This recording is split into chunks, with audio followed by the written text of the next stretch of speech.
Good morning বন্ধুরা, কেমন আছো?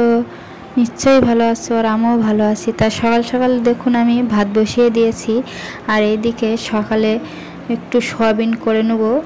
তো ওই জন্য এগুলো এবারে কেটেও নেব, সয়াবিন আলু। আর দেখুন বন্ধুরা, এইদিকে সকাল সকাল কি বৃষ্টি নেমেছে, প্রচুর বৃষ্টি হচ্ছে। আর দেখুন বন্ধুরা, বৃষ্টি হচ্ছে, তা ওই যে ড্রেন দিয়ে জলও চলে যাচ্ছে। আর এই ইটগুলো জানেন তো বন্ধুরা, 2 মাস হয়েছে এই ইটগুলো বসানো হয়েছে, নতুন ইট একেবারে। তাই এর ভিতরে কত ছ্যাতলা পড়ে গেছে, আর এই ইটে হাঁটলে খুব পিছল হচ্ছে, খুব সাবধানে করতে হয় হাঁটাচলা।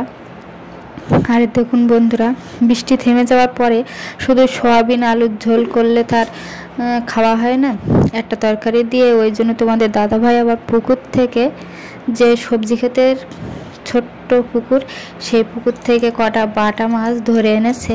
তা ওই মাছগুলো দিয়ে মনে করছি ঝাল করে নেব মাছের।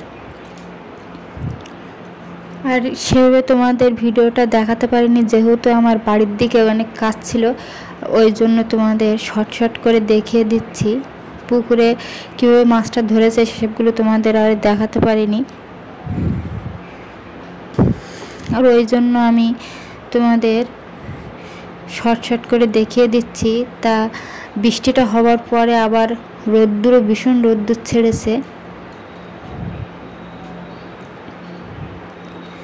তা তার পরের দিন আমি কিভাবে ধান সিদ্ধ করলাম কি না করলাম তা তোমাদের সঙ্গে একটু ভিডিওই দেখিয়ে দিচ্ছি। দেখুন বন্ধুরা, ধানটা সিদ্ধ করার পরে আমাদের যে সিঁড়িটা, সেটা এখনও হয়ে ওঠেনি, সেটা হচ্ছে বাঁশের সিঁড়ি। ওই জন্য ধানের বস্তা মাথায় করে নিয়ে যাওয়া যাবে না, ওই জন্য বালতিতে করে